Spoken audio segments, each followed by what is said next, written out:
we welcome both of you to the committee. Senator Hutchison, why don't you go ahead and give us your views, and then Senator Begich.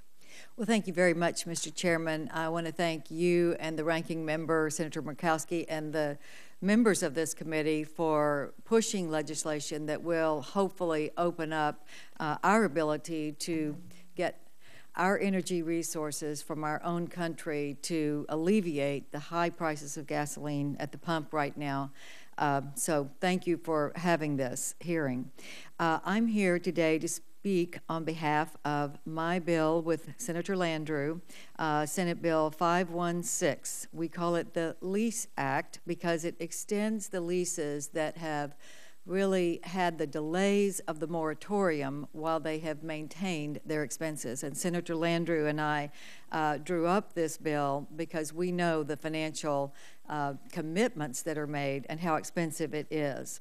The LEASE Act fairly restores time lost as a result of the offshore moratoria by extending the impacted leases by 1 year. So everyone who has had a lease approved, has gone through all of the effort to do that, would have their leases extended for the period of the moratorium so that they would be able to come back and continue to explore.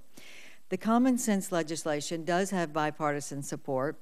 Recently, President Obama stated that his administration is extending drilling leases in areas of the Gulf that were impacted by the temporary moratorium. I'm pleased that the President recognizes that these energy producers need relief. However, the administration has not said that he will make them whole. The President's statement leaves a lot of questions unanswered. Which leases will be extended? That wasn't in his statement at all. How long will the selected leases be extended? Senator Landrieu's and my bill makes it very clear, answers those questions, and leaves no room for confusion. By passing this legislation, we will ensure that all moratorium-impacted leases are extended. The Gulf of Mexico is one of the most important regions in the country for exploration and development. It accounts for 30% of the oil produced in America and 13% of the gas produced in our country. Just over a year ago, the President imposed a sweeping offshore moratorium. When the moratorium was put in place, thousands of leases sat idle in the Gulf while the lessees continued to pay the expenses of the lease and the payroll of their employees. Since the moratorium was lifted in October, operators have seen a very slow permit process for approval to go back into exploration. The Department of the Interior has issued 53 shallow water and 14 deep water permits since last October. The monthly approval rate before the moratorium was approximately 10 shallow water and 8 deep water every month.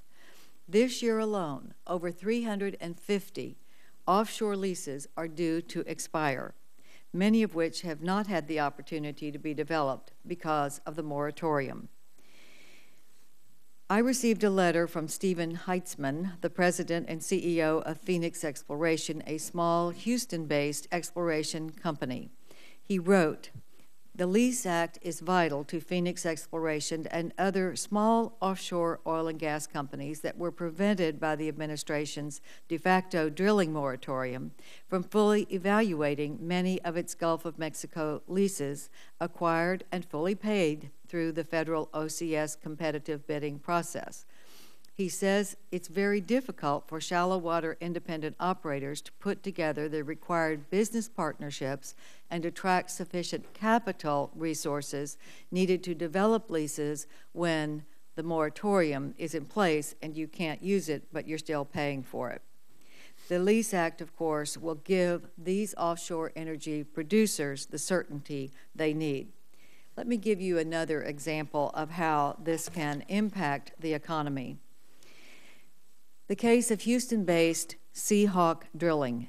This is another smaller company that had leases. Seahawk used to be the second largest shallow water drilling contractor in the United States. The company provided high-paying jobs to men and women in Texas and across the Gulf of Mexico. The moratorium and the delays in shallow water permitting forced Seahawk Drilling to declare bankruptcy. This bankruptcy not only destroyed a Texas company, it destroyed 1,000 high-paying jobs. This is one example of the economic devastation the moratorium has caused. The moratorium was a one-size-fits-all shutdown. In fact, I have to say that even though the spill was in deep water, the shallow water has never been an issue for spill, and yet shallow water was also put under the moratorium. That's one of the problems that we have faced. It was a one-size-fits-all shutdown. Our legislation, Senator Landrieu's and mine, is a one-size-fits-all resolution. It says that no one will have to pay for those leases without getting the full term of that lease by having this lease extension. The House passed a version of our bill last week. I hope that this committee will insert our legislation into the bills that will go to the floor so that we can assure these companies that they can get the capital resources and the partnerships to continue the exploration and try to bring down the cost of gasoline at the pump for all of our citizens. Thank you. Thank you very much. Senator Begich, go right ahead. Thank you very much, Chairman Bingaman and Ranking Member Murkowski. We appreciate this opportunity to